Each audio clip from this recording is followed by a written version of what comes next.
টোটোওয়ালাদের যে পরিমাণে দাদাগিরি বেড়েছে, ওখানটাতে আমি স্টেশনের বাইরে দাঁড়িয়েছিলাম। এখানে যাবে কি? পাগল কাকে বলছো? পাগল কাকে বলছো? কেন পাগল কেন বলছো?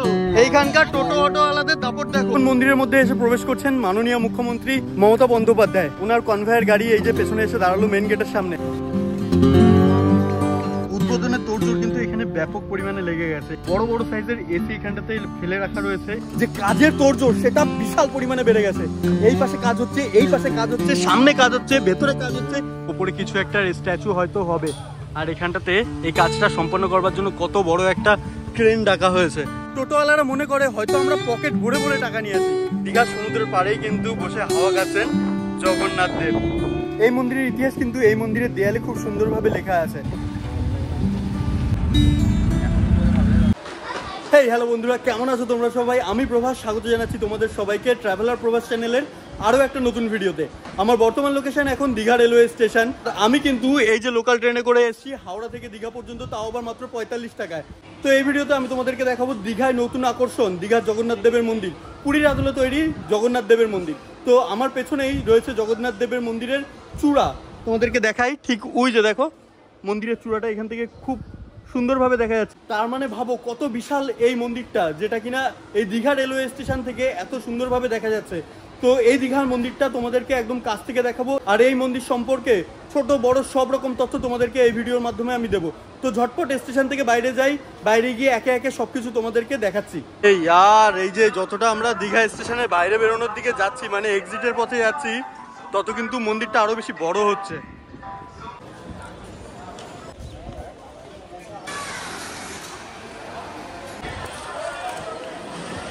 আমরা কিন্তু বেরিয়ে চলে এসেছি দীঘা রেলওয়ে স্টেশনের বাইরে, আর এখান থেকে আমরা কিন্তু যাব এখন ওল্ড দীঘার দিকে।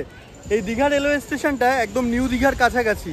তো ওল্ড দীঘা যেতে গেলে আমাদের স্টেশন থেকে বাইরে বেরিয়ে বাঁ দিকে যেতে হবে। জাস্ট বাঁ দিকে গেলেই পড়বে ওল্ড দীঘা আর দীঘার নতুন আকর্ষণ জগন্নাথ দেবের মন্দির, তোমাদেরকে আগেও বলেছি। তো চলো একবারে জগন্নাথ মন্দিরটার সামনে গিয়ে তোমাদের সাথে আবার কথা হচ্ছে। বন্ধুরা, দীঘা স্টেশন থেকে বাইরে বেরোনোর সময় কিন্তু তোমরা বেশ একটা সুন্দর জিনিস দেখতে পারবে। সেটা হচ্ছে এই দেখো, একটা রেলওয়ে কোচকে সেটাকে একটা রেস্টুরেন্টে রূপান্তরিত করা হয়েছে। বেশ সুন্দর দেখতে লাগছে কিন্তু এই যে এই রেল কোচ রেস্টুরেন্টটা। তো বন্ধুরা, স্টেশন থেকে বাইরে বেরিয়ে তোমরা কিন্তু প্রচুর টোটো বা অটো দেখতে পারবে। এই টোটো অটোর মাধ্যমে কিন্তু তোমরা চলে যেতে পারবে নিউ দীঘা, তালসারি, উদয়পুর, যে কোনো জায়গায় তোমরা যেখানটাতে তোমাদের হোটেল বুক করা আছে সেই সব জায়গায়। তো আমরা কিন্তু এখন যাচ্ছি সোজা দীঘার জগন্নাথ দেবের মন্দিরের দিকে। এই পাশটাতেই হচ্ছে দীঘার জগন্নাথ দেবের মন্দির। আর আজকে যেই পরিমাণে সূর্যের তেজ, সত্যি বিভৎস গরম, একদম টাকলু বাকলু ফেটে যাবে এরকম একটা অবস্থা। বেশ সুন্দর করে কিন্তু আশেপাশের এই জায়গাগুলোকে সাজানো হয়েছে। এখানটাতে দেখো কত সুন্দর আর্টিফিশিয়ালি হাতির স্ট্যাচু রয়েছে।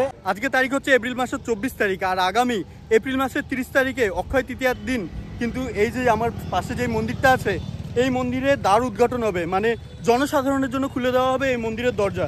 তো সেই কারণে কিন্তু এখানটাতে প্রচুর পুলিশ মোতায়েন করা রয়েছে, যারা কিন্তু এই জায়গাটাতে সব রকম ভাবে সুরক্ষা দিচ্ছে। তুমি তো বললে এইখানকার টোটো অটোওয়ালাদের দাপট দেখো, ওনারা বলছে যে দীঘা যাবে, এখানে যাবে কি? তা পাগল কাকে বলছো? পাগল কাকে বলছো? কেন পাগল কেন বলছো? তুমি আমাকে কেন পাগল বলবে? তুমি পাগল কেন বলবে? পাগলরাই রাস্তাঘাটে পাগল বলে, বুঝলে? দীঘার টোটোওয়ালাদের তো এখন বিশাল ব্যাপার, কেননা এখানকার টোটোওয়ালাদের যে পরিমাণে দাদাগিরি বেড়েছে। ওখানটাতে আমি স্টেশনের বাইরে দাঁড়িয়েছিলাম, আমি একটা কাজে ব্যস্ত ছিলাম। তো আমাদেরকেই জিজ্ঞেস করছে যে আমরা ওল্ড দীঘা বা নিউ দীঘা কোথাও যাবো কিনা। তো আমরা যেহেতু নিজেদের কাজে ব্যস্ত ছিলাম বলে ওনাকে পাত্তা দিচ্ছিলাম না বলে উনি রীতিমতন আমাদেরকে কানা বলে ডাকছে। যে কানা নাকি, শুনতে পারে না, কানা কানা বলে এরকমভাবে ডাকছে। তো এইটাতে আমি যখন প্রোটেস্ট করে উঠি আমাকে তখন পাগলা বলে। মন্দির উদ্বোধনের ডেট যত কাছাকাছি আসছে ততই কিন্তু এইখানটাতে যে কাজের তোড়জোড় সেটা বিশাল পরিমাণে বেড়ে গেছে। এই পাশে কাজ হচ্ছে, এই পাশে কাজ হচ্ছে, সামনে কাজ হচ্ছে, ভেতরে কাজ হচ্ছে, সব জায়গায় মানুষজন কাজে ব্যস্ত। এখন এই মন্দিরটাকে যত তাড়াতাড়ি পারবে একদম 30 তারিখের মধ্যে রেডি করে ফেলবে উদ্বোধনের জন্য। মন্দিরের একটা অংশ দেখা যাচ্ছে, কিন্তু এখন যেটা হচ্ছে ব্যাপার সেটা হচ্ছে মন্দিরের ভেতরে জনসাধারণকে প্রবেশ করতে দেওয়া হচ্ছে না। তো এনারা 3 জন এসছেন মন্দির দেখতে। তো 30 টাকা করে টোটো ভাড়া নিল, পুরো টাকাটাই তো এখন বেকার। এই বাইরে থেকে দেখতে লাগছে, এখন বাইরে থেকে দেখে মন শান্ত করুন, পরে 30 তারিখের পরে যখন উদ্বোধন হয়ে যাবে তখন আবার আসবেন, ভালোভাবে দেখে যাবেন মন্দিরের ভেতরটা। কত মানুষ কিন্তু টোটো অটো যা পারছে তাই ধরে কিন্তু চলে আসছে এই দীঘার মন্দিরের সামনে। তো এখন শুধুমাত্র এই বাইরে থেকেই আমাদেরকে দর্শন করতে হচ্ছে, ভেতরে যেহেতু প্রবেশ নিষেধ। একবারে মন্দির খুললেই বেশ ভালোভাবে আমরা দেখতে পারবো মন্দির। মন্দিরের বাইরে কত সুন্দর দেখো, এখানটাতে ঘাসগুলো লাগানো হয়েছে। এই ঘাসগুলো কিন্তু আগে এখানটাতে ছিল না। এই পাশে রাস্তাটা দেখো কতটা সুন্দর করা হয়েছে, আর রাস্তার ওই পাশে পুকুর তৈরি করা হয়েছে, মানে পুকুর কাটা হয়েছে। এটা ঠিক পুকুর না, বেশ সুন্দর একটা জলাশয় ছিল, সেই জলাশয়টাকে ঘাট ঠাট সব কিছু বাদিয়ে বেশ একটা পার্ক টাইপ করেছে। তোমাদেরকে বেশ ভালোভাবে এই জিনিসটা দেখাচ্ছি। যে দেখো বন্ধুরা, আমি এই জায়গাটার কথা বলছি। এই জায়গাটা কিন্তু আগে বেশ একটা জঙ্গলে ঘেরা জলাশয় ছিল, আর সেটাকে এখন কত সুন্দর একটা রূপ দেওয়া হয়েছে।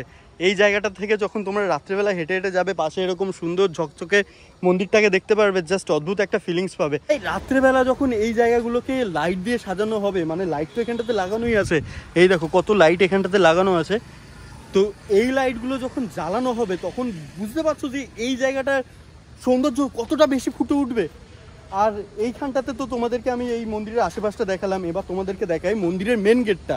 যদি বন্ধুরা আগলে রাখতে জানো, তবে কিন্তু তোমার যা আছে সেটা কিন্তু তোমারই সারা জীবন হয়ে থাকবে।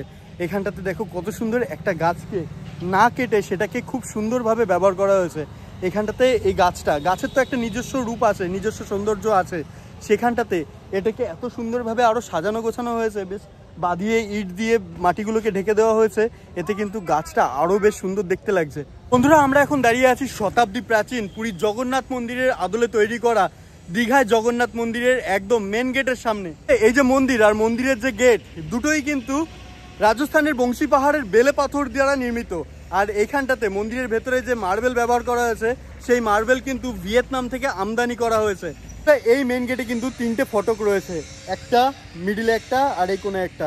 তো মেন যেই ফটকটা মিডিলে রয়েছে এটা হচ্ছে চৈতন্য দুয়ার, আর এখান থেকেই কিন্তু পুণ্যার্থীরা মানে দর্শনার্থীরা মন্দিরের ভেতরে প্রবেশ করবে। মন্দিরের ভেতরে প্রবেশ করে বাঁদিকে গেলেই হচ্ছে মন্দিরটা তোমরা দেখতে পারবে। এখানটাতে ভিআইপি কনভয়।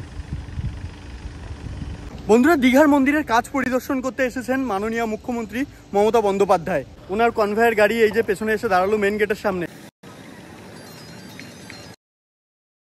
মন্দির উদ্বোধন হতে এখনো হাতে মাত্র কয়েকটা দিন গোনা বাকি।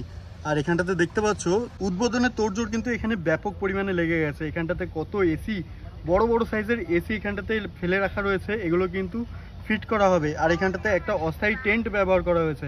যারা ভিআইপি, যারা ভিভিআইপি, তাদের কিন্তু এই টেন্টে থাকার ব্যবস্থা রয়েছে। আর সাথে এখানটাতে তাদের আরামের জন্য, গরমে যাতে কষ্ট না পায় তাদের জন্য দেখো কত বড় বড় এসি এখানটাতে ব্যবহার করা হবে। পেছনে এই মেন রোডটা থেকে কিন্তু দীঘার এই মন্দিরটা সেরকমভাবে ক্লিয়ারলি দেখা যাচ্ছে না, সেই কারণে আমি এসছি এই কোনাটার দিক থেকে একটুখানি ভেতরের দিকে যাব।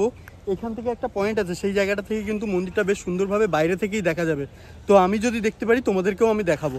আজ হচ্ছে দেখেছো কি জোর কদমে, দেখো এখানটাতে রড ফড বিছিয়ে একদম এখানটাতে ঢালাই করে দেওয়া হবে পাকাপোক্তভাবে। বাহ বন্ধুরা দেখো, এই যে জায়গাটা, এখান থেকে কত সুন্দর দীঘার জগন্নাথ মন্দির দেখা যাচ্ছে। আর মন্দিরের চূড়াটা দেখো, রাজস্থানের বংশী পাহাড়ের বেলে পাথর দ্বারা নির্মিত এই মন্দিরটি সম্পূর্ণটুকু। এখনো পর্যন্ত কিছু অংশ কাজ বাকি রয়েছে। আর এখানটাতে দেখো জোর কদমে কিন্তু জেসিবি তার কাজ চালিয়ে যাচ্ছে। কল্পনা করুন একটি রাজকীয় ভবন, যার সুউচ্চ সিলুয়েট দীঘার আকাশ রেখাতে আধিপত্য বিস্তার করছে। রাজস্থানে খনন করা সমৃদ্ধ লাল বেলেপাথর দিয়ে তৈরি মন্দিরটি তার অনুপ্রেরণার স্থাপত্যের উজ্জ্বলতা প্রতিধ্বনিত করবে। পুরীর মন্দিরের মতো এই মন্দিরেও রয়েছে 4টে দুয়ার, সিংহদুয়ার, ব্যাঘ্র দুয়ার, হস্তি দুয়ার এবং অশ্ব দুয়ার। উড়িষ্যার পুরীর শতাব্দী প্রাচীন জগন্নাথ মন্দির 65 মিটার উচ্চতায় উন্নীত। মন্দিরটি জটিল খোদাই এবং ঐতিহ্যবাহী নকশার উপাদানের একটি মাস্টারপিস হবে, যা দর্শনার্থীদের একটি অতীতে যুগে নিয়ে যাবে। 500 কোটি টাকা ব্যয়ে 20 একর জমির ওপর তৈরি হচ্ছে এই মন্দির। মন্দিরে ঢুকবার আগে এই মেন গেটের পাশে কিন্তু তোমরা দেখতে পারবে এখানটাতে বিশ্রাম নেওয়ার স্থল। তো এখানটাতে পুণ্যার্থীরা, যারা দর্শনার্থীরা আসবে, তারা কিন্তু এখানটাতে বিশ্রাম নিতে পারবে কিছুক্ষণের জন্য। আর এই পাশটাতে তৈরি হচ্ছে আরও একটা গেট। এই যে গেটটা দেখতে পাচ্ছ, তোমরা যদি বাসে করে আসো তখন কিন্তু তোমরা ফার্স্ট টাইম এই গেটটাকে দেখতে পারবে, তারপরেই কিন্তু ভেতরে প্রবেশ করে তোমরা এই যে দীঘার যেই মন্দিরের মেন গেট সেটা দেখতে পারবে। এটাতে বাঁধা হচ্ছে গাছের সাথে লাইট। এই এলইডি লাইটগুলো যখন রাত্রেবেলা জ্বালানো হবে তখন কিন্তু আলাদাই একটা সৌন্দর্য প্রদান করবে এই মন্দিরকে আর মন্দিরের আশেপাশে প্রাঙ্গণকে। ও জাস্ট এখান থেকে মন্দিরটা পুরোভাবে দেখা যাচ্ছে। মেন গেটের পাশে পুরো মন্দির আর মন্দিরের চূড়ো। রোডের ওপরে যেই গেটটা রয়েছে এই গেটটার কাজ কিন্তু এখনও চলছে। এখানটাতে দেখো ওপরে কিছু একটা স্ট্যাচু হয়তো হবে। আর এখানটাতে এই কাজটা সম্পন্ন করবার জন্য কত বড় একটা ক্রেন ডাকা হয়েছে। আগামী দিনে বন্ধুরা যখন এই জগন্নাথ মন্দির থেকে রথযাত্রা বেরোবে তখন কিন্তু সেই রথ এই গেট থেকে বেরিয়ে সামনে আরও একটা গেট তৈরি হচ্ছে, সেই গেটের মধ্যে থেকে একদম সমুদ্রের পাড়ে একটা জগন্নাথ মন্দির আছে, পুরনো জগন্নাথ মন্দির, যেটাকে মাসির বাড়ি বলা হচ্ছে। সেই মাসির বাড়ি পর্যন্ত রথটাকে নিয়ে যাওয়া হবে। তো সেই মাসির বাড়ি তোমাদেরকে দেখাবো। গেট পার করে এখানটাতে যখন আসবে তোমরা, এরকম দেখো কত সুন্দর রাইস টুনি দিয়ে সাজানো হচ্ছে পুরো রাস্তাটাকে। পুরো একদম রাইস টুনির চাদরে মুড়ে দেওয়া হবে এই জায়গাটা। আর রাত্রেবেলা যখন এই লাইটগুলোকে জ্বালানো হবে তখন এখানকার যে সৌন্দর্য সেটা ভাষায় প্রকাশ করা জাস্ট অসাধ্য। দীঘার জগন্নাথ মন্দিরের মেন গেট, আর মেন গেটের সামনেই কিন্তু রয়েছে এই যে বিশাল হোটেল। এই হোটেলটা খুবই চেনা পরিচিত একটা হোটেল। সেদিন দেখা হয়েছিল, বইটা তোমরা হয়তো অনেকে দেখেছো, বাংলা একটা সিনেমা, দেবের একটা সিনেমা। এই সিনেমার একটা অংশের শুটিং কিন্তু এই হোটেলটাকে নিয়ে হয়েছিল, যখন দেব তার বন্ধুকে বাঁচানোর জন্য এই হোটেলে এসেছিল এবং এই হোটেলের চারতলা থেকে তার বন্ধুকে পালাতে সাহায্য করেছিল। দীঘায় যেই মারাত্মক লেভেলের গরম পড়েছে তাতে আর বাঁচা মনে হয় দুষ্কর হয়ে যাবে। তো গরমের হাত থেকে বাঁচতে এই যে ন্যাচারাল, একদম ন্যাচারাল জিনিস ডাব, এর থেকে ভালো জিনিস হয়তো গরমে আর কিছু হতে পারে না। ডাবটা খেয়ে আগে শরীরটাকে শান্ত করি। একদম ঝোড়ো ঝোড়ো পড়ছে, ঝোড়ো ঝোড়ো পড়ছে। ভাই দীঘায় টোটোওয়ালাদের না আলাদাই একটা মানে সেই লেভেলের ডিমান্ড। মানে এখানটাতে দীঘাতে যারা ঘুরতে আসে টোটোওয়ালারা মনে করে হয়তো আমরা পকেট ভরে ভরে টাকা নিয়ে আসি, যাতে ওদেরকে ওদের ডিমান্ড অনুযায়ী ভাড়া দিতে পারি। 650 মিটার মানে হাঁটা পথে যেতে হয়তো খুব জোর 10 থেকে 15 মিনিট টাইম লাগবে। সেইটুকু পথের জন্য টোটোওয়ালা ভাড়া চাইছে 100 টাকা। এখন কম করতে বলছে 80 টাকা। এখন তোমরাই বলো, এই 650 মিটার রাস্তার জন্য আমি 80 টাকা দিয়ে টোটো ভাড়া করে যাব নাকি হেঁটে হেঁটেই চলে যাব? তো আমার মনে হয়েছিল আমার হেঁটে যাওয়াটাই ভালো হবে, ওর জন্য আমি হেঁটে হেঁটেই চলে এসেছি। একদম এই যে মাসির বাড়ি, যেটা হচ্ছে একদম সমুদ্র কিনারায় জগন্নাথ দেবের পুরনো মন্দির, এই রাস্তাটা দিয়ে চলে যাচ্ছে কিন্তু সেই জগন্নাথ মন্দিরের সামনে। এখানটাতে গেট নির্মাণের কাজ চলছে। এখানে দেখো দুটো পিলার বসানো হয়েছে, এখনো ওপরের অংশের কাজ প্রায় অনেকটাই বাকি। আর এই দিকটা থেকে আমরা এলাম, এখান থেকে সোজা রয়েছে ওই যে জগন্নাথ দেবের পুরনো মন্দির, সামনেই রয়েছে সমুদ্র, আর সমুদ্রের যা গর্জন। আর এখানটাতে যেহেতু মাসির বাড়ির সামনে রয়েছে, এখানটাতে মাসির বাড়ির জন্য কিন্তু মাসির বাড়ির আশেপাশের এরিয়া খুব সুন্দরভাবে সাজানো হচ্ছে। এখানটাতে জেসিবি দিয়ে সব কিছু সমান করে দিচ্ছে, গুড়িয়ে দিচ্ছে, মানে অপ্রয়োজনীয় জিনিসগুলো এখান থেকে হাঁটিয়ে দিচ্ছে। সাথে এই সমস্ত জায়গাগুলোকে দেখো পুরো চওড়া করে ফেলেছে, পরিষ্কার পরিচ্ছন্ন করে ফেলেছে। আর সামনেই কিন্তু জগন্নাথ দেবের মন্দির। দাঁড়িয়ে আছি একদম দীঘার সমুদ্রের পাড়ে, আর এই দীঘার সমুদ্রের পাড়েই কিন্তু বসে হাওয়া খাচ্ছেন জগন্নাথ দেব। এখানটাতে রয়েছে জগন্নাথ দেবের পুরনো মন্দির, আর এই মন্দিরকেই কিন্তু সরিয়ে নিয়ে যাওয়া হচ্ছে নতুন জগন্নাথ মন্দিরে। এটা হয়ে যাবে মাসির বাড়ি, আর ওটা হয়ে যাবে জগন্নাথ দেবের নতুন বাড়ি। 1410 সালে নির্মিত এই জগন্নাথ দেবের মন্দিরে রয়েছে দেখো স্বয়ং বিরাজমান জগন্নাথ দেব। শ্রী শ্রী জগন্নাথ দেবের মন্দিরের প্রতিষ্ঠার কাহিনীটা ঠিক এরকম ছিল। দিনটা ছিল 2007 সালের মার্চের 21 তারিখ বুধবার সন্ধ্যা 7টার দিকে। এই মন্দিরের সামনে, যেটি কিনা পূর্বে গঙ্গা দেবীর মন্দির ছিল, মন্দিরের সামনে কলকাতার 2 নিবাসী বসে থাকাকালীন সময়ে ঢেউয়ের মধ্যে 3টি মূর্তি ভাসমান অবস্থায় দেখতে পান এবং তৎক্ষণাৎ কিছু মৎস্যজীবীদের সাহায্যে মূর্তি 3টি উদ্ধার করেন এবং দেখতে পান মূর্তির 3টি স্ত্রী জগন্নাথ, বলরাম ও সুভদ্রার মূর্তি। তখন ওনারাই নিজের অর্থ ব্যয়ে ভক্তবৃন্দদের উদ্দেশ্যে এই গঙ্গা দেবীর মন্দিরটির পাশে এই জগন্নাথ দেবের মন্দির নির্মাণ করে দেন।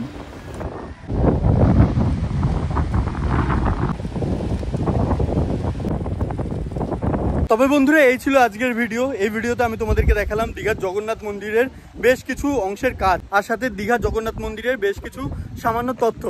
তো এই ভিডিওটা তোমাদের কেমন লেগেছে অবশ্যই আমাকে কমেন্টস করে জানাবে। দেখা হবে তোমাদের সাথে পরবর্তী কোনো একটা ভিডিওতে। ততক্ষণের জন্য ভালো থাকবে, সুস্থ থাকবে, টাটা।